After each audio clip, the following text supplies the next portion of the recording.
Listo, chicos, iniciamos con nuestra clase. Bueno, el día de ayer habíamos realizado lo que es el estudio de otras alteraciones que corresponden a lo que es el estudio de esófago. Así que vamos activando las camaritas, por favor. Hoy vamos a realizar el estudio de otro caso clínico. Así que les voy a dar de la misma manera, al igual que el anterior caso, entre 50 minutos a una hora. Y después de ese tiempo transcurrido, bueno, vamos a realizar lo que es la retroalimentación correspondiente, ¿sí? En este caso, bueno, tenemos lo que es un paciente masculino de 60 años de edad que acude al servicio de urgencias por presentar disfonía de 3 meses de evolución. Hace 2 semanas que presenta un cuadro de rinorrea y tos no productiva. Presenta dolor centrotorácico durante los últimos 4 días que se irradia la región interescapular de intensidad variable y que se exacerba con la tos. Refiere además disfagia alta para líquidos asociada a odinofagia y estado nauseoso sin llegar al vómito. No presenta pirosis ni sensación de reflujo, tampoco disnea. La temperatura 39 grados centígrados, presión arterial 160-100, frecuencia cardíaca 104 latidos por minuto. Al examen físico se evidencia la presencia de ulceraciones en cavidad oral. A la palpación abdominal destaca discreta molestia en epigastrio y el electrocardiograma es normal. Los exámenes de laboratorio, leucocitos 12.000, glucosa 150 miligramos sobre decilitro, LDH 667 al ingreso. A la mañana siguiente se realiza una prueba de control, la cual se encuentra mucho más incrementada, 1176, y se normaliza luego de 3 horas a 568, CPK 89. A la mañana siguiente se reporta lo ya descrito en los exámenes laboratoriales, persistiendo la disfagia para líquidos y en menor medida para sólidos. En reposo el paciente permanece asintomático, el electrocardiograma de control es normal con ritmo sinusal y frecuencia de 70. Tras una nueva valoración se decide hospitalizarlo con los siguientes diagnósticos: dolor torácico inespecífico, síndrome febril y dismotilidad esofágica. Estos son los exámenes complementarios. Bueno, existe leve alteración de lo que es la aminotransferasa de aspartato y alanina, que sinceramente no es para preocuparse. Las proteínas totales, bueno, 6.6 gramos, velocidad de sedimentación globular 34 milímetros la primera hora. Las inmunoglobulinas son normales. Análisis de orina sin alteraciones. Se realiza lo que es serología, incluyendo lo que es serología para VIH. El resultado de todos estos exámenes se reportan negativos, a excepción de esta, en la cual encontramos serología para virus de herpes simple, inmunoglobulina M negativo e inmunoglobulina G positivo. ¿Sí? El electrocardiograma, bueno, nuevamente se le realiza, es sinusal normal, tiene una frecuencia de 78 latidos por minuto. Eso es lo que se observa en este paciente. Tenemos acá lesiones ulcerosas en sacabocados al examen de endoscopía, con un aspecto geográfico que predomina en el tercio medio e inferior. La mucosa entre las lesiones es de aspecto normal. Entonces, basándonos en estas manifestaciones clínicas expuestas en este caso clínico, van a responder estas preguntas. ¿Listo? Bueno, observen, al igual que el caso clínico anterior, nos va a ayudar a aplicar lo que hemos visto en la parte teórica, la parte clínica. Tiene un valor de 2 puntos sobre la nota práctica, siempre y cuando las respuestas sean correctas, ¿no? Entonces, comenzamos, doctores. ¿Sí? ¿Alguna pregunta que tengan hasta acá? ¿Alguna duda? ¿Ninguna? ¿Todo claro? Sí, doctor. Adelante.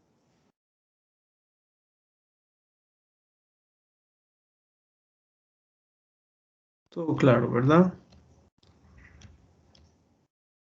¿Puedo retroceder una diapositiva, por favor, para ver la imagen del estudio complementario, por favor, doc?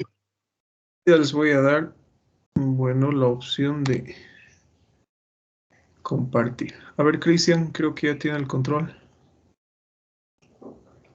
Sí, ¿verdad? Sí, doctor, ya lo tengo. Listo. Gracias. Adelante. Entonces, verifiquen el caso clínico, las manifestaciones clínicas que son importantes. Cada manifestación clínica tiene gran importancia en este caso clínico. Y bueno, ¿sí? Basándose en todos los aspectos que observan en el caso clínico, respondan estas preguntas, por favor.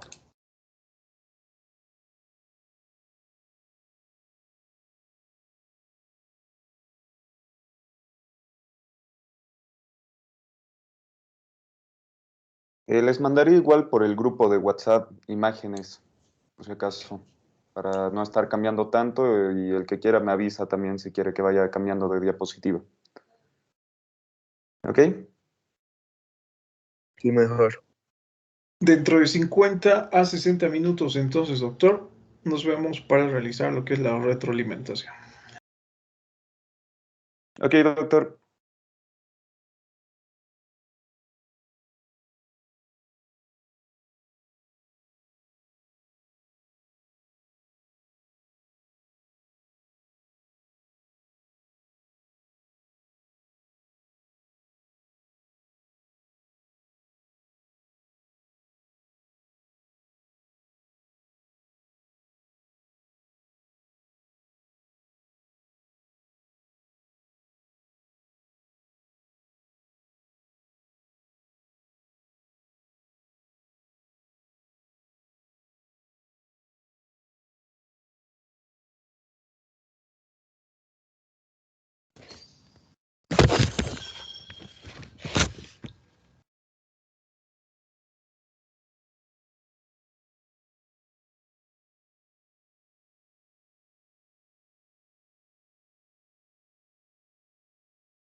Doctor, no me está apareciendo la flecha para poder cambiar la diapositiva.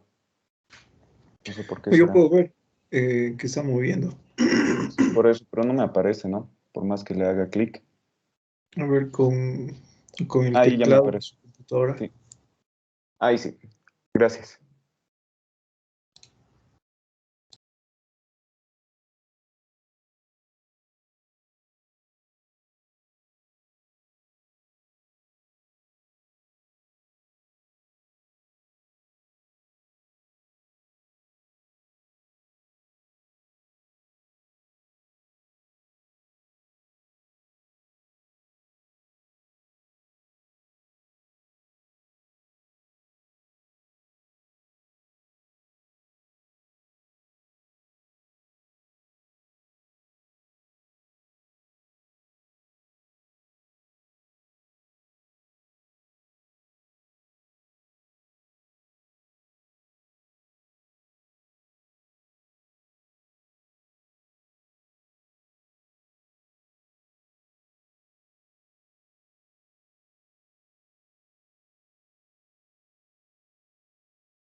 Doc,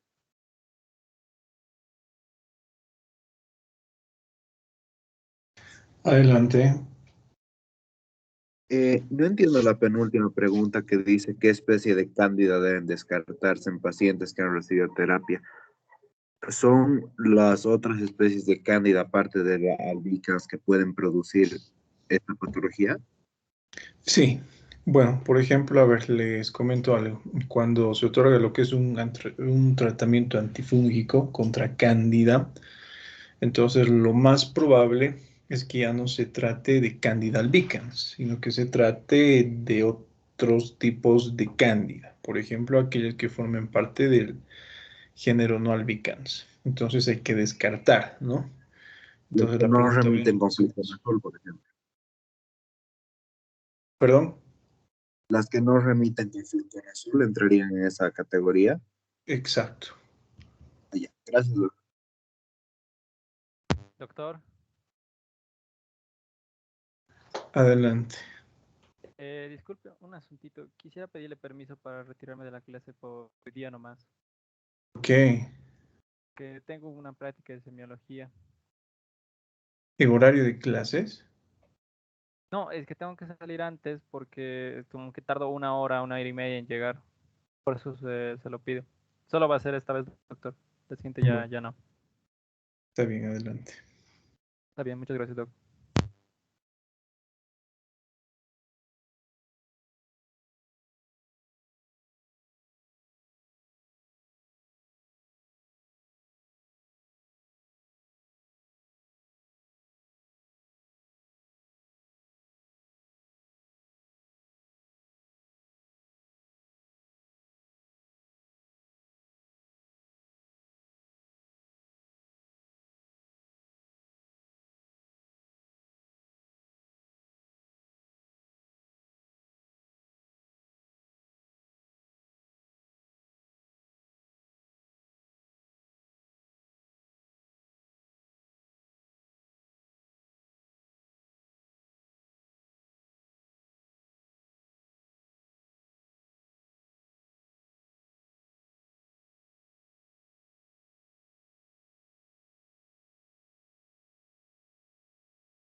Listo, chicos. A ver, comenzamos. Ya han culminado, ¿verdad?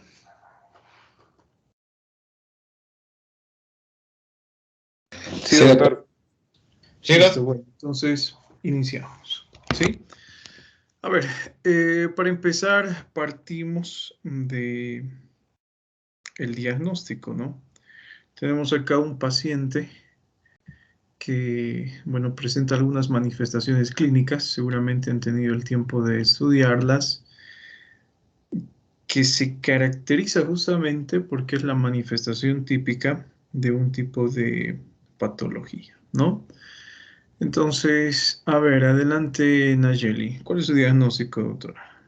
Ya, doctor, mi diagnóstico es una esofagitis infecciosa por virus de herpes simple. Una esofagitis infecciosa. ¿Por qué ha llegado ese diagnóstico?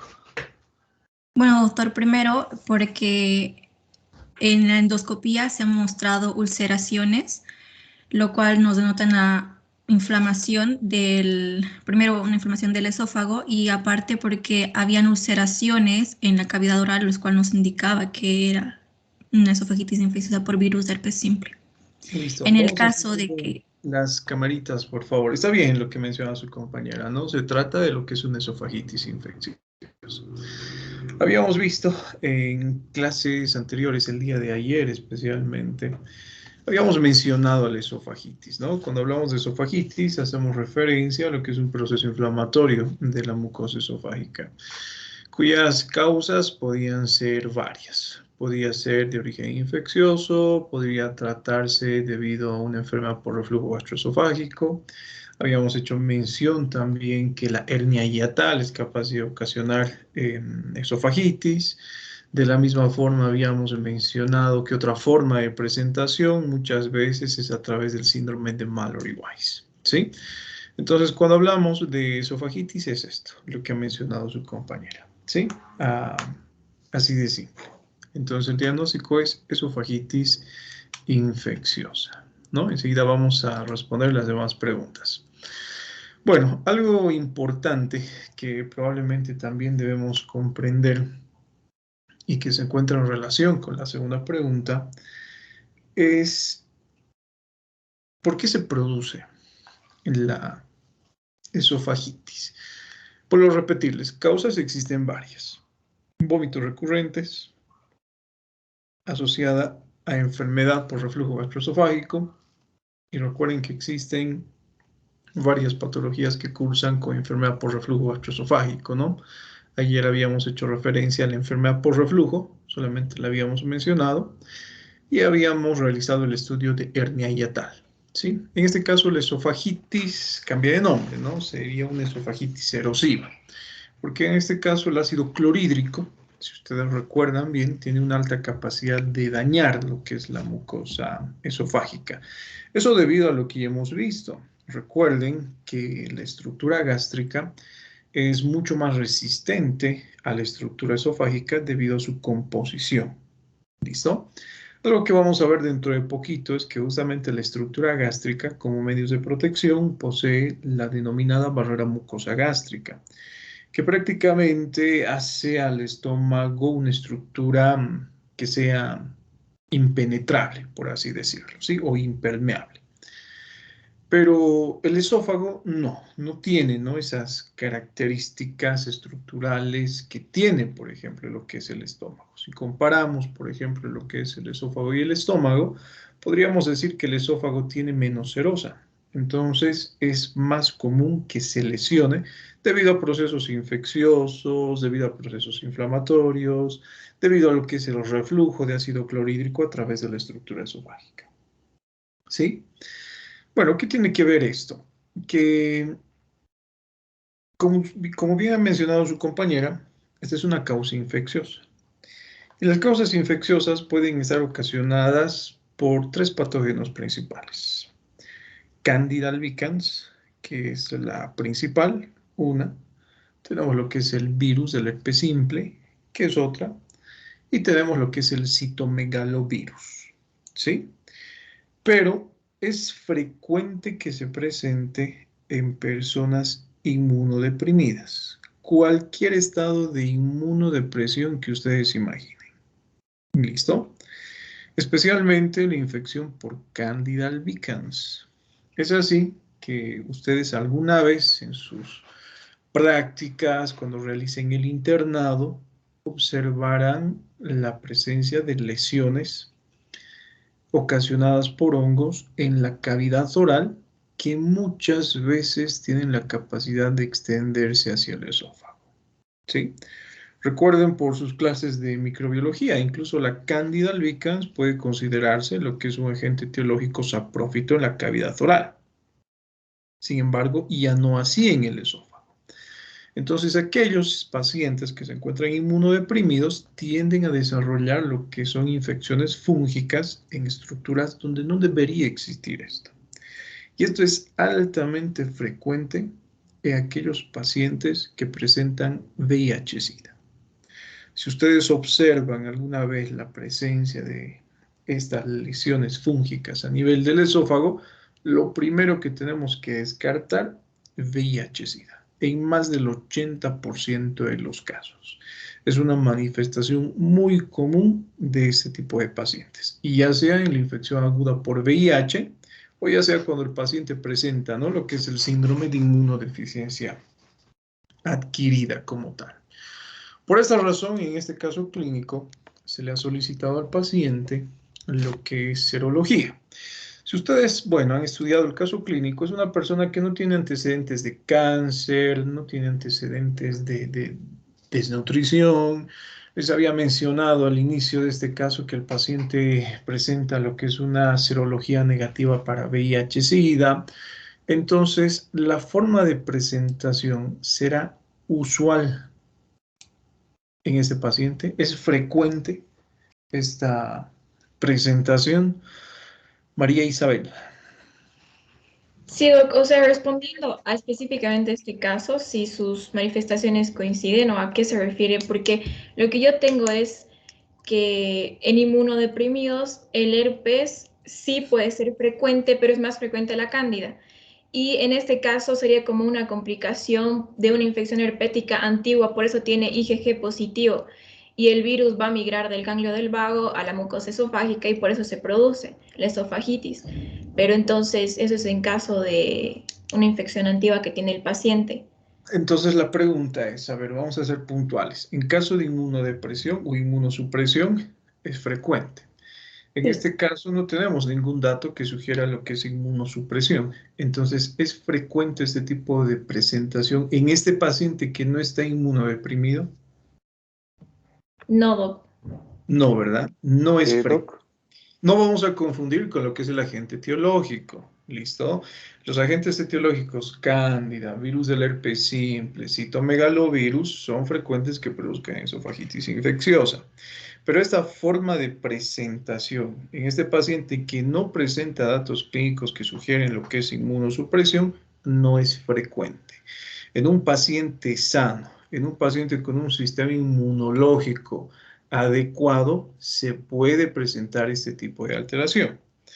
Ahora, si ustedes se han dado cuenta, el paciente presenta alteraciones de sus exámenes laboratoriales, ¿sí? Entre ellos, por ejemplo, hemos encontrado uno que es especialmente llamativo. A ver, ¿qué duda tenía antes, Cristian? No, eso le quería preguntar, o sea, si la glicemia que le tomaron era en ayunas y también yo vi que tenía una hipertensión grado 1 por los valores en el examen físico, ¿no? Vamos a tomar como ejemplo lo que es sus niveles de glucosa en sangre, ¿sí? Vamos a suponer que sí, le han realizado la medición de la glucemia en ayunas y que no ha sido casual. Si fuera casual, bueno, con casual me refiero, ya vamos aprendiendo estos términos, que puede ser tomado en cualquier momento del día, sin necesidad de que exista ayunas. Vamos a suponer que el valor es en ayunas. Es un estado de hiperglucemia. Probablemente el paciente sea diabético. Ese estado de hiperglucemia puede ser lo responsable de que el paciente presente cierto grado de lo que es disminución de su inmunidad. Bueno, tanto así, ¿no? Sin embargo, más adelante aprenderemos cuando realicemos el estudio de diabetes que aquellos pacientes que presentan, por ejemplo, esta patología son más susceptibles a procesos infecciosos, ¿sí? Entonces, recordemos, no es la forma típica. Es frecuente, vuelvo a repetirles, que se presenten pacientes inmunodeprimidos. En pacientes sanos no es frecuente, pero eso no quiere decir que nunca se presente, ¿no? Esta es la excepción, por ejemplo. Ahora, ¿cuáles son los principales agentes etiológicos de esta patología? Según el diagnóstico que nosotros tenemos, ya dijimos que es una esofagitis infecciosa. Tomando en cuenta los datos presentados, a ver, Laura Rocabado, díganos, ¿cuál será el agente etiológico ocasionante de esto y por qué? ¿Y qué datos dentro de la historia clínica le ha permitido llegar a esa conclusión? ¿Me escucha, doctor? Sí, Ya. Como usted dijo, o sea, para la esofagitis infecciosa es más común la Candida albicans y también está el citomegalovirus y la micobacteria. Ahora, lo que pasa es que los síntomas de cada agente varían en cierta forma, pero en sí son muy parecidos. Por ejemplo, en el caso, digamos, de la cándida, solamente va a generar odinofagia y puede estar acompañada con disfagia o no, y también el citomegalovirus. En este caso, puede generar también náuseas, vómitos, fiebre, epigastralgia y también pérdida de peso en algunos casos. Pero en lo que es el virus del herpes simple, está generando todo esto y también lo que es pirosis, si no estoy mal. Entonces, esos serían los más comunes, pero su sintomatología es muy similar entre ellos. bueno, a ver, nuevamente leamos, ¿no? La pregunta, lo que nos dice. ¿Cuáles son los principales agentes etiológicos de esta patología? Lo que nos ha mencionado su compañera, ¿no? Virus de herpes simple, citomegalovirus y cándida. Listo, ¿sí? Son los más frecuentes. Ahora, pasamos a la cuarta pregunta. Me hace recuerdo Laura también sus 2 puntos, ¿sí? ¿Cuál es el agente etiológico causante de esta enfermedad? Basándose en las manifestaciones presentadas en este caso. A ver qué nos dice Talía. Doc, buen día. Bueno, yo me voy más por el virus del herpes simple, porque hay una triada característica que presenta fiebre, odinofagia y dolor retroesternal. Y los que son menos frecuentes es la náusea, vómito y pirosis, lo que presenta nuestro paciente. Listo, una característica. Otra, dentro de este caso clínico. ¿Qué más le ha Eh, llamado la atención para que diga que es infección por virus del herpes simple? También en la cavidad oral, por las pequeñas ulceraciones que presenta. Las ulceraciones. ¿Qué más? Tal vez por los exámenes complementarios del VHS, que salió positivo. VHS. ¿Qué es VHS? Sistema de reproducción de video. ¿Cómo, Doc? ¿Qué es Ah, VHS? el virus de herpes simple, A ver, ¿qué exámenes, doctora? de serología, que es el De serología. Listo, tenemos otro. ¿Qué otro más?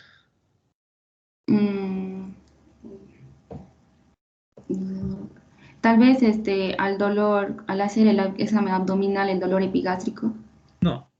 Hay alguno más que es de suma importancia acá, que ya lo habíamos visto en el caso clínico anterior. Les había mencionado, ¿no? La mayoría de alteraciones gastrointestinales, en este caso, si ustedes se dan cuenta, esofágicas, cursan con la misma alteración, ¿no? Disfagia, odinofagia, fagofobia.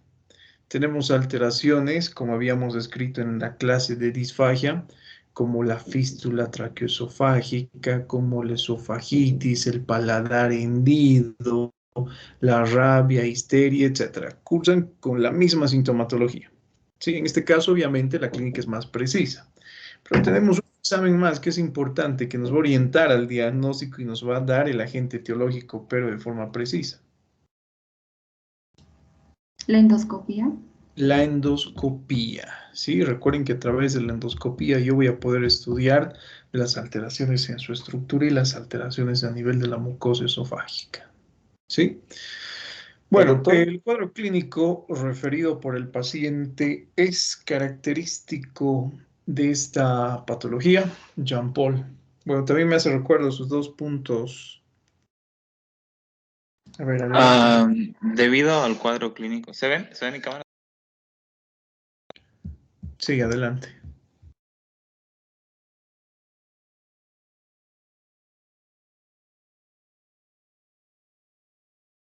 Adelante, Jean Paul. Confundir con otra manifestación. ¿Se me ve? Disculpe. Pues no lo escuchamos, ni le vemos. No se me escucha. Ahora sí le escuchamos. A ver, adelante. Se podría decir de que se podría confundir con otra manifestación que pueda afectar a lo que es el esófago, puesto No, que la pregunta es cursan. clara. El cuadro clínico que presentamos en esta discusión nos orienta al diagnóstico de esta patología que es esofagitis infecciosa, sí o no, y por qué. No, A ver, ¿qué nos porque dice Adrián Mateo? Doctor, en la pregunta 5 yo puse que sí, que el cuadro clínico llega a ser característico porque he averiguado y encontré un artículo del Elsevier que habla de esofagitis infecciosas y entre ellas está la esofagitis micótica por cándida y en segundo lugar está la esofagitis herpética. Y de la esofagitis herpética, su primera manifestación clínica se caracteriza por una triada de fiebre, odinofagia y dolor retroesternal. Entonces, sí es un cuadro clínico característico con el diagnóstico. Listo, lo que dice su compañero y lo que nos ha mencionado su compañera hace algunos minutos atrás, ¿no? Las manifestaciones clínicas son típicas de lo que es una esofagitis infecciosa. Fiebre. ¿Qué más? Odinofagia y Odinofagia. dolor retroesternal. Y dolor retroesternal, ¿sí? Entonces, las manifestaciones clínicas presentadas son típicas en este caso, ¿no? De lo que es esofagitis infecciosa. ¿Listo? Más adelante determinaremos a través de los exámenes que ya hemos mencionado cuál es la causa de la esofagitis infecciosa. Pero esa triada de la cual nos han hablado sus compañeros es típica de esofagitis infecciosa. Listo, Adrián, me hace recuerdo de sus 2 puntos también. Continuamos. A ver, ¿cuáles son las características morfológicas de esta patología? Según el agente etiológico que está produciendo la esofagitis infecciosa. A ver, adelante, Frank. Ya, doctor, lo que se muestra a nivel del endoscopio, por ejemplo, va a denotar lo que son lesiones dependiendo del estado de evolución. En el esófago se va a denotar múltiples vesículas aisladas, que estas van a ser de tipo ulceroso, superficiales en sacabocado. Listo, lo que dice su compañero, ¿no?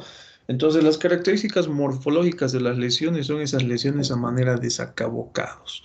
Si ustedes recuerdan lo que habíamos visto, por ejemplo, el semestre pasado en nuestras clases de semiología, cuando hemos hablado de las lesiones ulcerosas, esas tienden a agruparse, ¿no? Son lesiones vesiculares, son lesiones ulcerosas que les había mencionado, que se encuentran rodeadas por lo que es un halo rojizo y se encuentran rodeadas por lo que es mucosa de aspecto sano. Entonces, esto es característico, ¿no? Otra vez volvemos a cuál es la importancia, en este caso, de la endoscopia. ¿Listo? Bueno, continuamos, Frank, me hace recuerdo también de sus 2 puntitos. A ver, ¿cómo se establece el diagnóstico endoscópico de esta patología? Marco Fabián Pérez Chávez.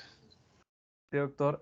Bueno, como en la imagen vimos, ¿no? Pues por las lesiones de sacabocado. También, bueno, tenemos que tomar en cuenta que esto depende, ¿no? Del estado evolutivo que presenta la patología en sí, ¿no? Y, por ejemplo, se encuentra en lo que vi en las imágenes múltiples vesículas de 1 a 3 milímetros, según literaturas, ¿no? Y eso, doctor, y aparte que se encuentra en el tercio medio, ¿no? E inferior del esófago. Listo, bueno, siendo redundantes, ¿no? Con lo que ya habíamos visto, las características morfológicas típicas son las que nos orientan al diagnóstico de esta patología.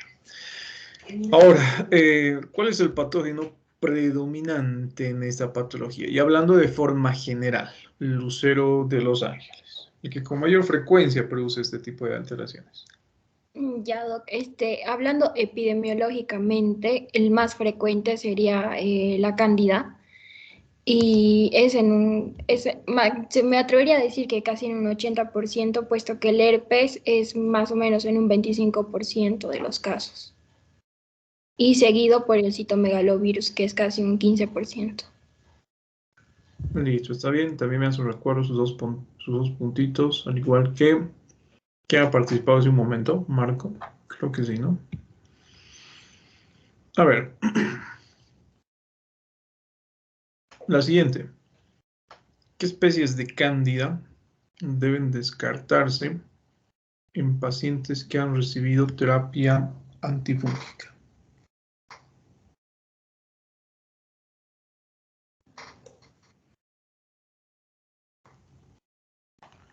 Mario.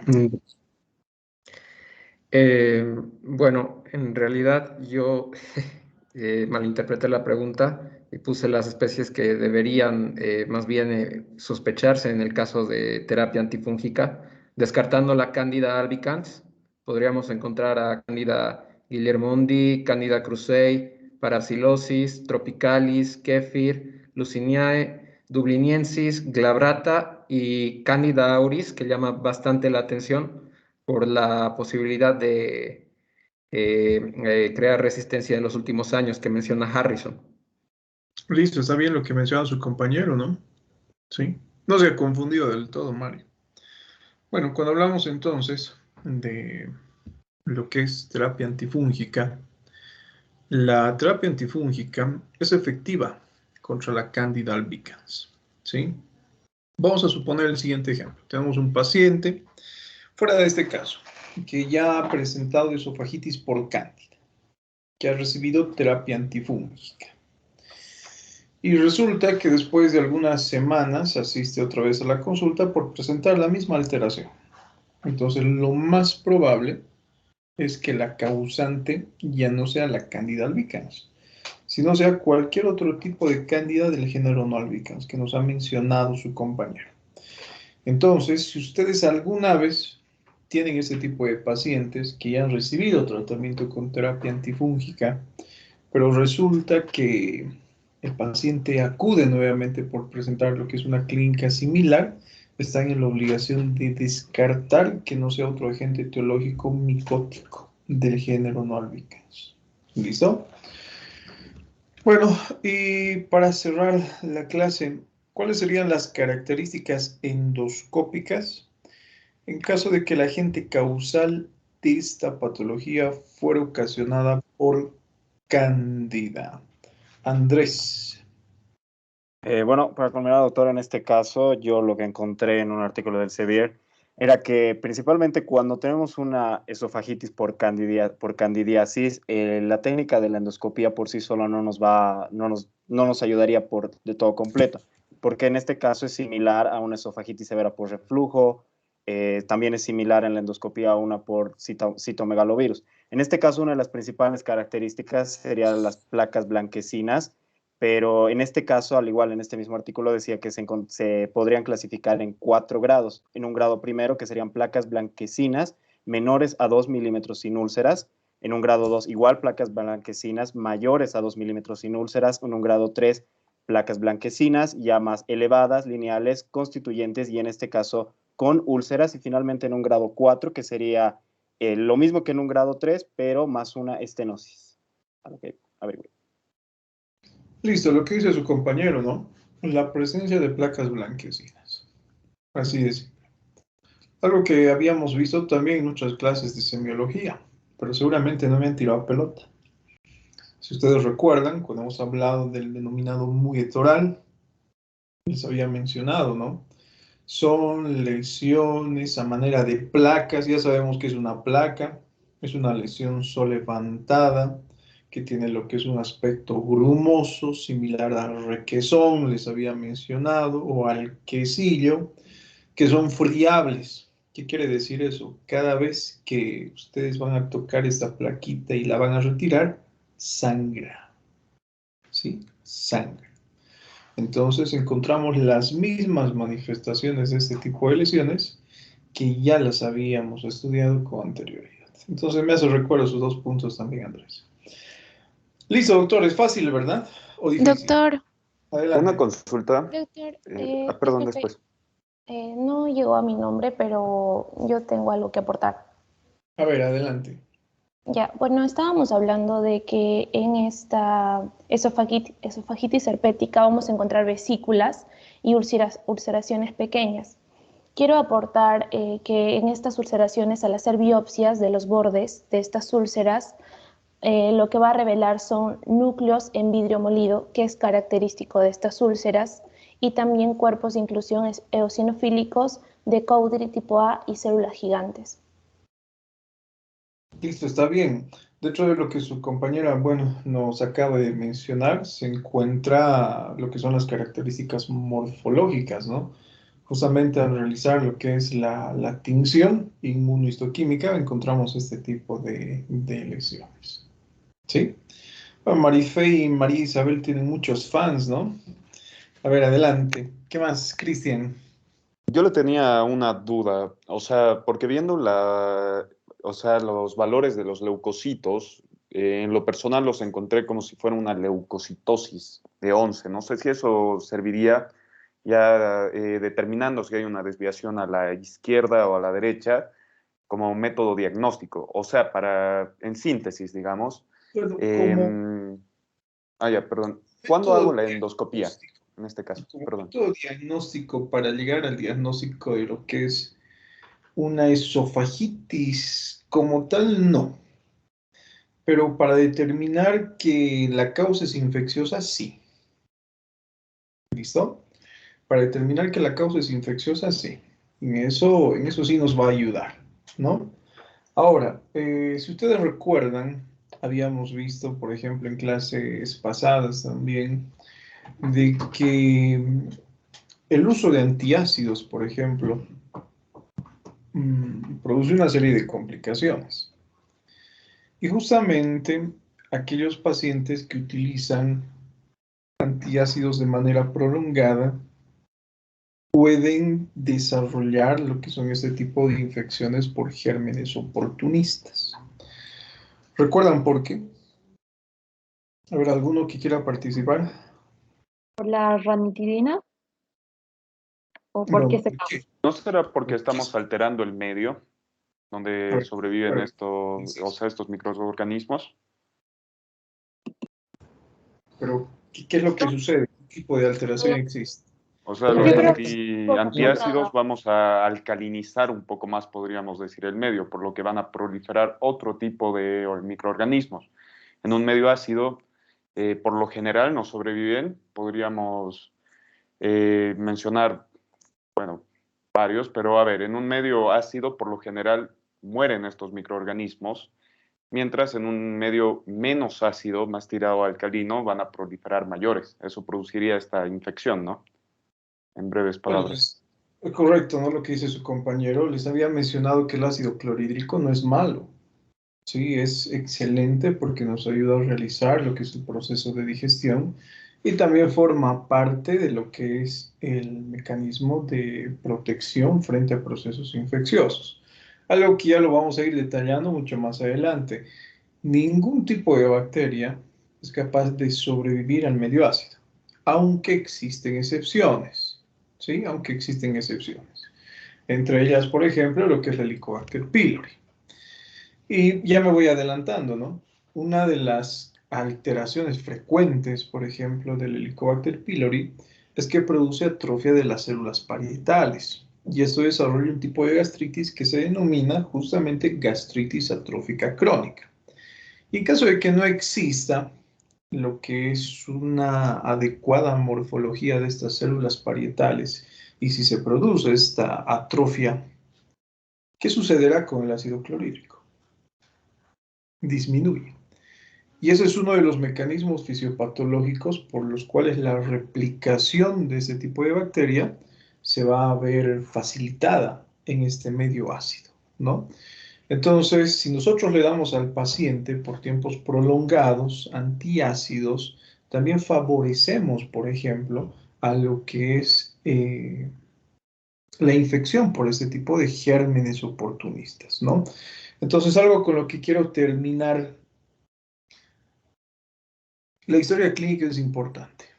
Habíamos visto dentro del estudio de disfagia que la forma de realizar el diagnóstico de este tipo de patologías es a través de las manifestaciones clínicas, a través de lo que es el interrogatorio, a través de lo que es la historia clínica que presenta el paciente. El 80% de certeza diagnóstica está basado en lo que es una buena historia clínica. En este caso, los exámenes complementarios que hemos visto, como la endoscopía, nos sirven para identificar de forma precisa cuál es la causa. Entonces, fíjense, ¿no? Dentro de la historia clínica, por eso es importante preguntar si es que consume en la parte de antecedentes algún tipo de fármaco. ¿Cuánto tiempo lleva consumiendo? ¿En qué cantidad consume? ¿Cuántas veces al día consume? ¿Por qué consume? Puede ser que esté relacionado este tipo de alteraciones infecciosas como la esofagitis infecciosa con el uso prolongado de antiácidos, ¿sí? Incluso les había mencionado en una clase, he llegado a ver pacientes con terapias con inhibidores de la bomba de protones que debido a estas situaciones son capaces de desarrollar neumonía. Fíjense, así de grande puede ser la alteración. ¿Listo? Listo, doctorcitos. Entonces les llamo lista. Aquellos que han ganado puntitos, me hacen recuerdo. A ver, ¿quiénes han participado al final? Cristian y alguien más, no me acuerdo quién ha sido. Yo, doctor ¿Vanessa? Ibarra. Maribel. Iván, sí. Adelante. Me hacen recuerdo sus 2 puntitos. Sí, tengo una duda por allí. Continúe. No, quisiera más que todo hacer una aportación a lo que usted nos dijo en cuanto a los métodos de complementación en el diagnóstico en cuanto a la endoscopía. Leyendo el libro de patología de Cochrane, usted bien mencionó de que son 3 los agentes causales: citomegalovirus, cándida y el virus del herpes simple. Entonces nos dice en cuanto a la endoscopía de que en cándida más que todo van a hacer esas pseudomembranas, esas placas blanquecinas que bien mencionó mi compañero. Luego, en lo que es el citomegalovirus, van a hacer esas ulceraciones que van a ser mucho más superficiales. Y en cuanto al virus del herpes simple, ya van a adquirir estas ulceraciones del aspecto de sacabocado. En cuanto al citomegalovirus, a diferencia del virus del herpes simple, sería lo que es la ulceración, pero de una manera mucho más superficial, ya no adquiriendo el aspecto de sacabocado. Listo, está bien, Champol. También 2 puntitos entonces. Y listo, les llamo lista. Ahora sí.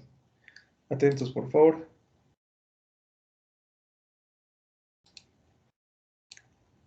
¿Cómo participan, no? Vamos a hacer más casos clínicos. Creo que todas las clases las voy a hacer a manera de casos clínicos. Por favor, doc. A ver, atentos a la lista.